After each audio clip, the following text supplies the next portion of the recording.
Good morning, નમસ્કાર. હવે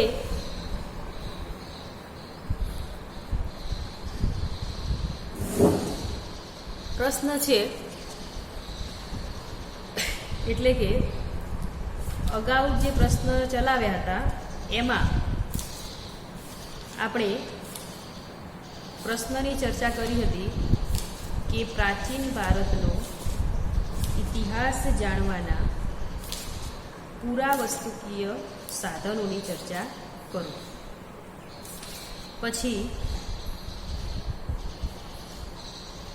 બીજો પ્રશ્ન ચલાવ્યો હતો કે પ્રાચીન ભારતનો ઇતિહાસ જાણવાના સાહિત્યિક સ્ત્રોતોની ચર્ચા કરો.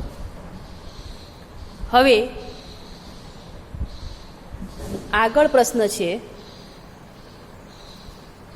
સિંધુ ખીણની સંસ્કૃતિ. સિંધુ ખીણની સંસ્કૃતિ. તો સિંધુ ખીણની સંસ્કૃતિ એ શું હતી, કઈ સંસ્કૃતિ હતી તેના આપણે સૌપ્રથમ પહેલા એના કોટેશન જોઈશું. Professor S.R. શર્મા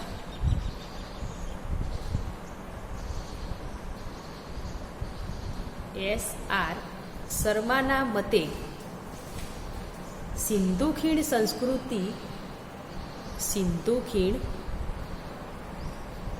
સંસ્કૃતિની સામાજિક પ્રથા ઇજિપ્ત અને બેબીલોન સંસ્કૃતિની સામાજિક પ્રથાથી અધિક ચડિયાતી હતી, એટલે કે વધારે ચડિયાતી હતી. Professor S.R. શર્માએ શું કહ્યું છે? તો પ્રોફેસર S.R. શર્માએ કહ્યું છે કે સિંધુ ખીણ સંસ્કૃતિની સામાજિક પ્રથા એટલે કે સામાજિક જે રીત રિવાજો કહીએ એ ઇજિપ્ત અને બેબીલોન સંસ્કૃતિની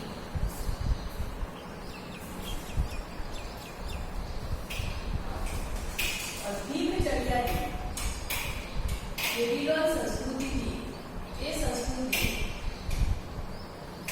અધિક ચડિયાતી હતી.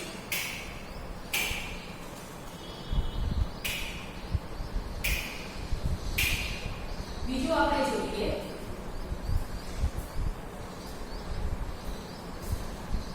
પંડિત જવાહરલાલ નહેરુ. પંડિત જવાહરલાલ નહેરુ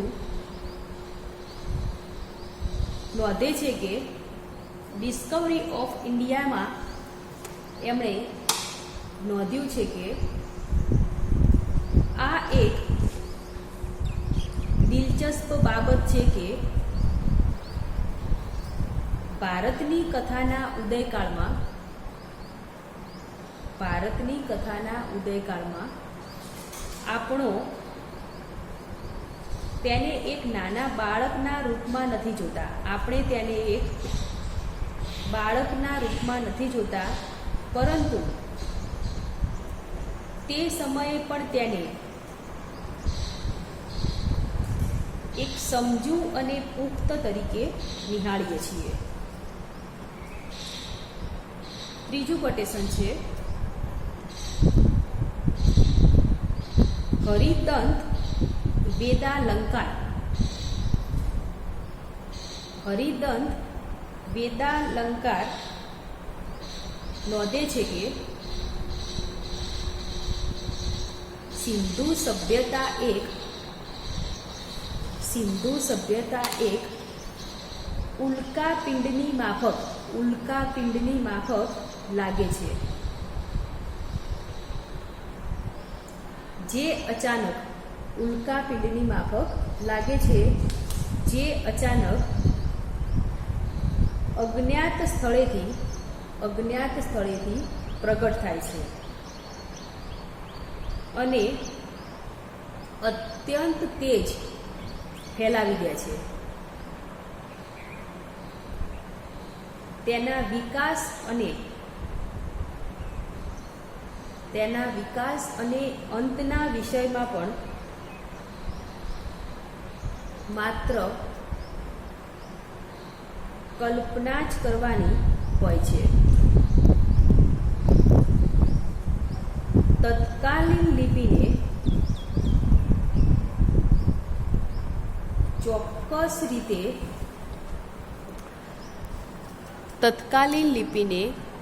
ચોક્કસ રીતે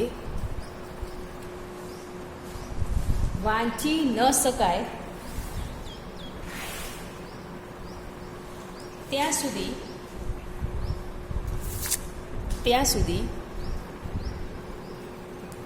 તે સંભવ રહેતું નથી. તો આ રીતે સિંધુ ખીણ સંસ્કૃતિના સૌપ્રથમ આપણે કોટેશન જોયા. હવે જોઈશું કે સિંધુ ખીણ સંસ્કૃતિની પ્રસ્તાવના શું છે. સિંધુ ખીણ સંસ્કૃતિ ક્યાંથી એનો ઉદ્ભવ થયો છે? તો સિંધુ નદી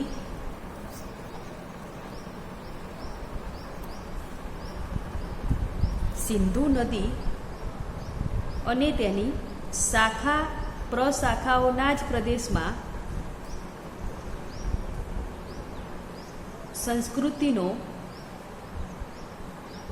વિકાસ થયો હોવાથી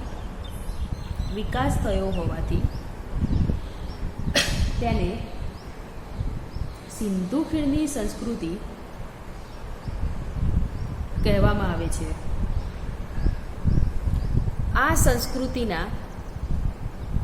આ જે સંસ્કૃતિ હતી આ સંસ્કૃતિના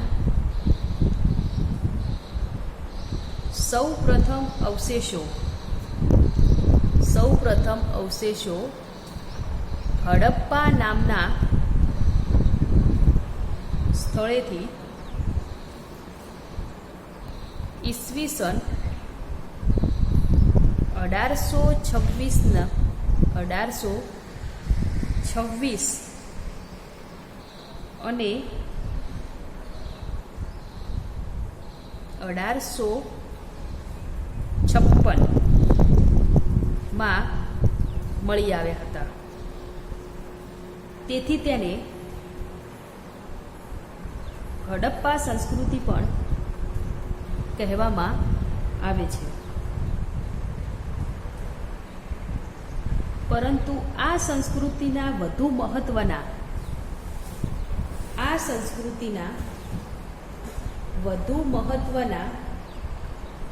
અને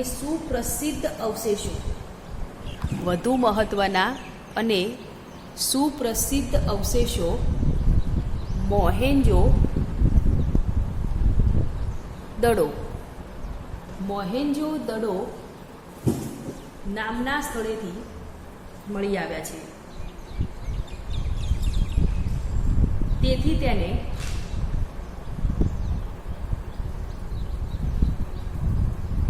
હડપ્પા અને મોહેન્જો દડો સંસ્કૃતિ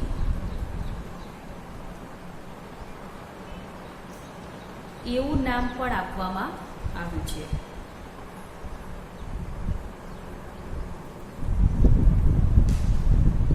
આ સંસ્કૃતિના કેન્દ્ર સ્થાનો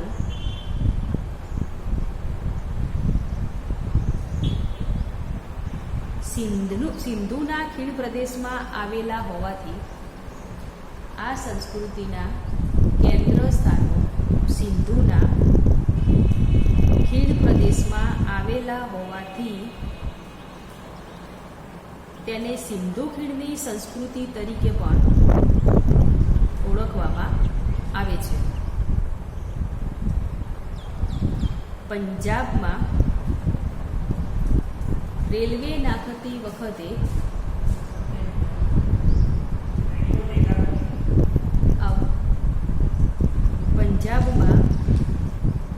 રેલવે નાખતી વખતે ઈસવીસન 1856માં તેના ખોદકામ દ્વારા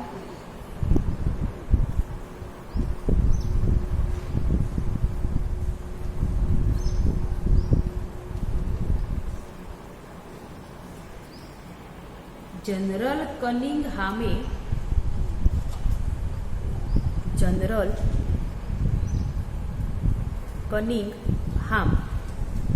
ઈસવીસન 1856 હડપ્પાના ખંડેરોની સૌપ્રથમ શોધ કરી હતી. હડપ્પા નગર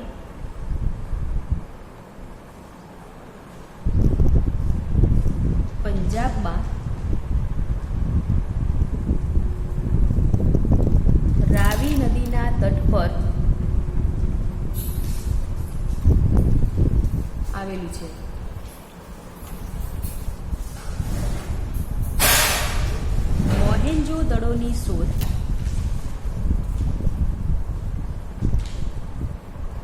મોહેંજો-દડોની શોધ ઈસવીસન 1922માં સ્વ રખાલદાસ બેનર્જીએ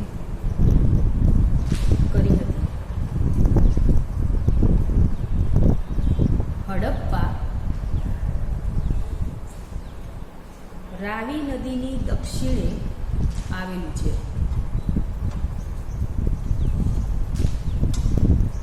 તે પંજાબના મોન્ટગામરી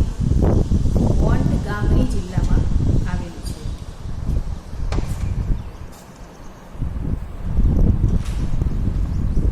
સિંધુ ખીણની સંસ્કૃતિનું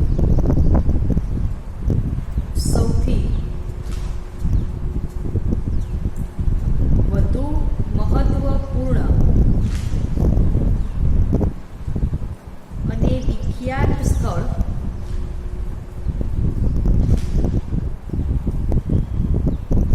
મોહેંજો-દડો છે.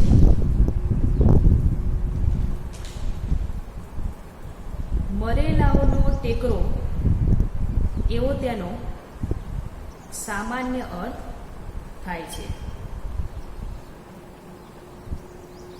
તે સિંધના લારકાના જિલ્લામાં 7 માઇલને અંતરે આવેલું છે. આ સ્થળ સિંધુ નદીથી 3.5 માઇલના અંતરે આવેલું છે. મોહેંજો-દડો અને હડપ્પા નગર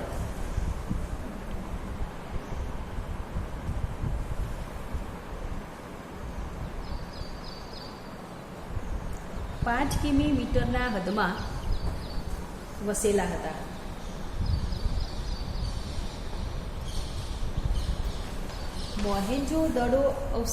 મોહેંજો-દડોના અવશેષોની અવસ્થા હડપ્પા અવશેષોની તુલનામાં વધારે શ્રેષ્ઠ છે. આગળ પોઈન્ટ છે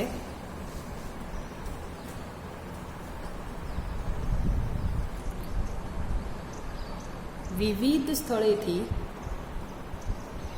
પ્રાપ્ત થયેલા અવશેષો, એટલે કે જુદા જુદા સ્થળોએથી પ્રાપ્ત થયેલા અવશેષો. ભારતમાં સિંધુ ખીણ ઉપરાંત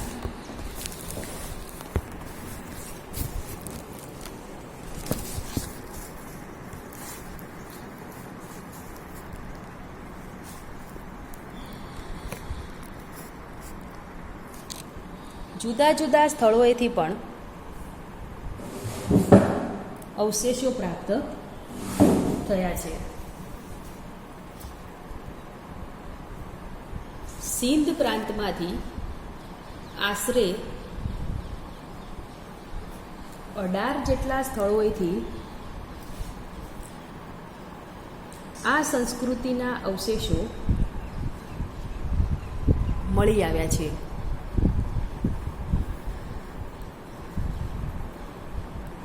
તે અમરી ગામ પાસેના ટેકરામાંથી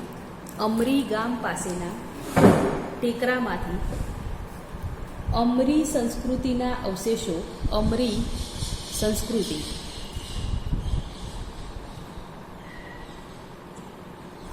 ના અવશેષો મળી આવ્યા છે. તે હડપ્પા અવશેષ કરતાં વધારે પ્રાચીન છે.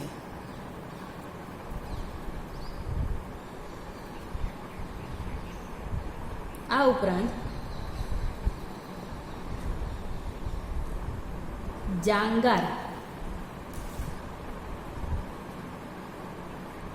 જાંગાર ગામ પાસે ના ખંડેરોમાંથી જે સંસ્કૃતિ મળી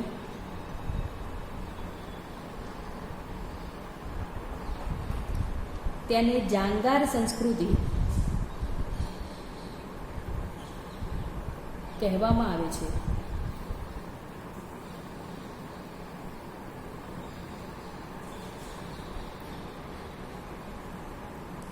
વળી ઝુકર જોદડોના ખંડેરોમાંથી જે સંસ્કૃતિ મળી તેને ઝુકર સંસ્કૃતિ પણ કહેવામાં આવે છે. એટલે અમરી સંસ્કૃતિ, જાંગાર સંસ્કૃતિ અને ઝુકર સંસ્કૃતિ. ત્યારબાદ સિંધના નવાબશાહ જિલ્લામાંથી ચાન્હુ દડો નામના નગરની શોધ થઈ. તેની નીચેના 3 સ્થળ હડપ્પા સંસ્કૃતિના છે. ડૉક્ટર જગતપતિ જોશી દ્વારા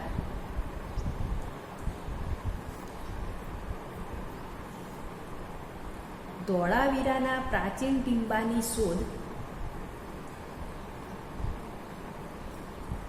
સૌપ્રથમ ઈસવીસન 1964માં કરી હતી.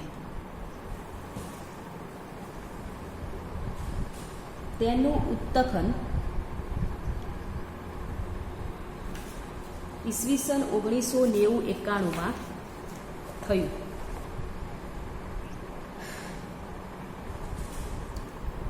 કાળા રંગની ચૂડીઓ નો અર્થ થાય છે કાળી બંગડી. હડપ્પા સંસ્કૃતિનું આ પ્રમુખ નગર રાજસ્થાન વાયવ્ય સરહદે ગંગાનગર જિલ્લામાં ઘગ્ગર નદીના દક્ષિણ કાંઠે આવેલું છે.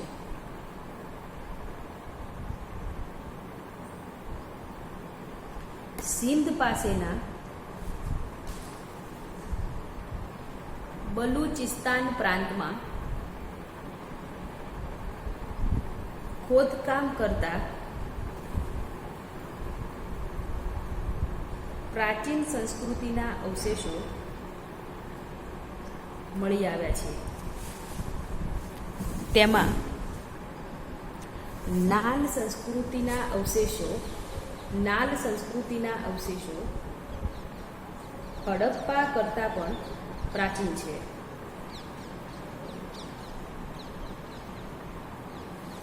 પંજાબના અંબાલા જિલ્લામાં સતલજ નદીને કિનારે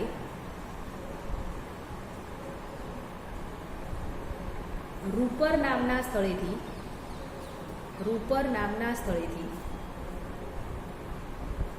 હડપ્પા સંસ્કૃતિના અવશેષો મળી આવ્યા છે. ગુજરાતમાં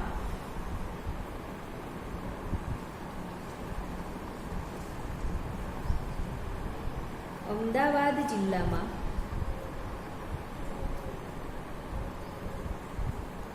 ધોળકા તાલુકામાં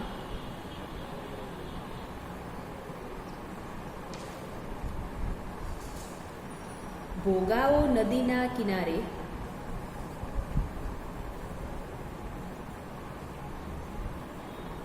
લોથલ આવેલું છે. ઈસવીસન 1954માં તે સમયના પશ્ચિમ વિભાગ પુરાતત્વ ખાતાના વડા ડૉક્ટર રંગનાથ રાવની રાહબરી હેઠળ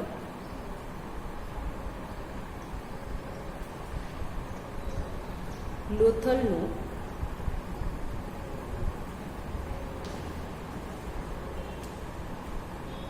ઉત્ખનન કરવામાં આવ્યું હતું.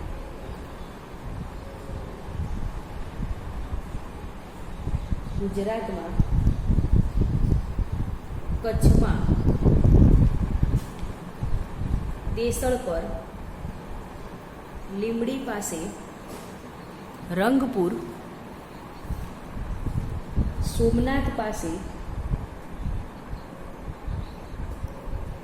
રોજણીમાંથી હડપ્પીય સંસ્કૃતિના અવશેષો મળી આવ્યા છે. હવે આગળ પોઈન્ટ જોઈશું. સિંધુ ખીણ સંસ્કૃતિનું નગર આયોજન.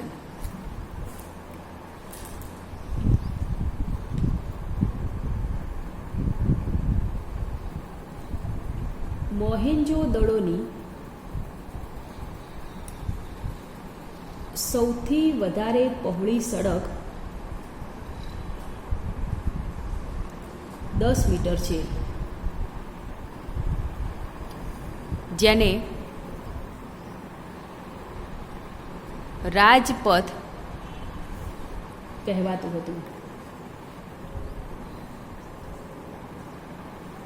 મોહેન્જો-દડોના ખોદકામમાં એક વિશાળ જળાશય અને સ્નાનાગાર મળી આવ્યું છે.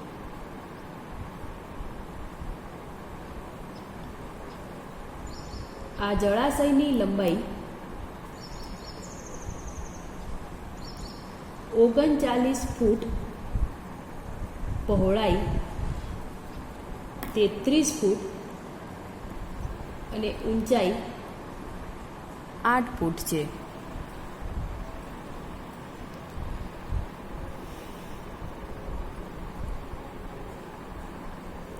ખોદકામ દરમિયાન એક વિશાળ ભવન મળી આવ્યું છે. તેમાં રૂમોની સંખ્યા આશરે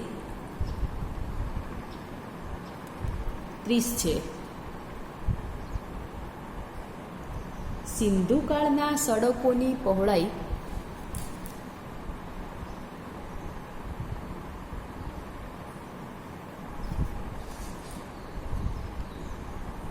30થી 35 ફૂટ સુધીની છે. 2 મિનિટ.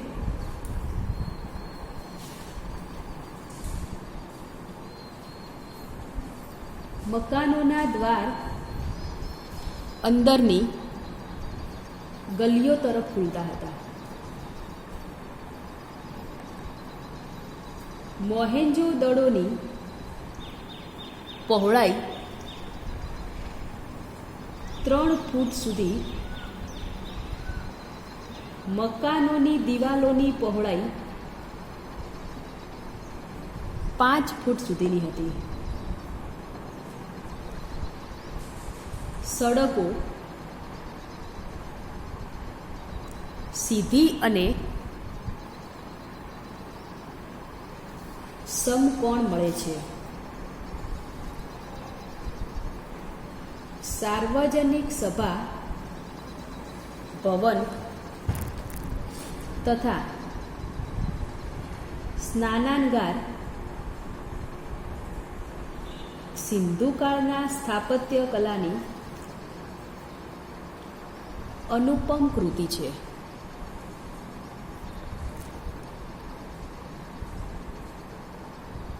સિંધુ સંસ્કૃતિની નોંધપાત્ર વિશેષતા તેની વ્યવસ્થિત અને સુઆયોજિત નગર રચના છે. તે મોહેંજો-દડો અને હડપ્પા નગરના અવશેષો પરથી જાણી શકાય છે. ત્યાંનું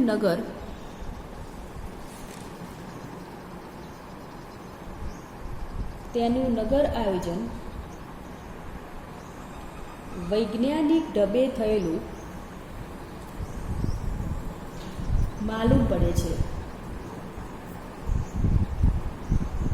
આ ઉપરથી કહી શકાય કે તેઓ ઇજનેરી કલામાં નિપુણ હશે.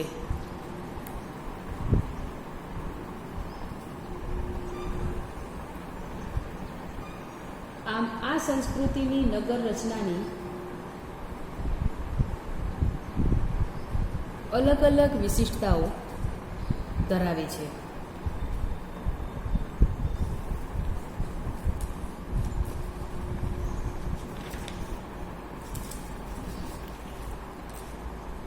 સિંધુ સભ્યતામાં નગર આયોજનોમાં મકાન વ્યવસ્થા, નાના મકાનો, સાદા મકાનો, મોટા મકાનો, શાહી અન્ન કોઠારો, સ્નાનગૃહો, રસ્તાઓ, માર્ગો, ભૂગર્ભ ગટર વ્યવસ્થા વગેરેનો સમાવેશ થાય છે. તો પ્રોફેસર S.R. શર્માએ એવું કહેલું કે સિંધુ ખીણ સંસ્કૃતિની સામાજિક પ્રથા ઇજિપ્ત અને બેબીલોન સંસ્કૃતિથી વધારે ચડિયાતી હતી. એટલે કે જે સંસ્કૃતિ છે એ સંસ્કૃતિને, એટલે કે ઇજિપ્ત અને બેબીલોનની સંસ્કૃતિ છે એ સંસ્કૃતિથી એને વધારે ચડિયાતી ગણાવેલી હતી. તો આમ આ રીતે સિંધુ ખીણ સંસ્કૃતિનું જે ખોદકામ થયું છે એ પુરાતત્વવિદો દ્વારા થયેલું છે અને તેમાંથી આપણને એ ખોદકામમાંથી જે અવશેષો મળ્યા છે તેમાંથી આપણને સિંધુકાલીન સભ્યતા વિશેની અન્ય માહિતી પ્રાપ્ત થાય છે.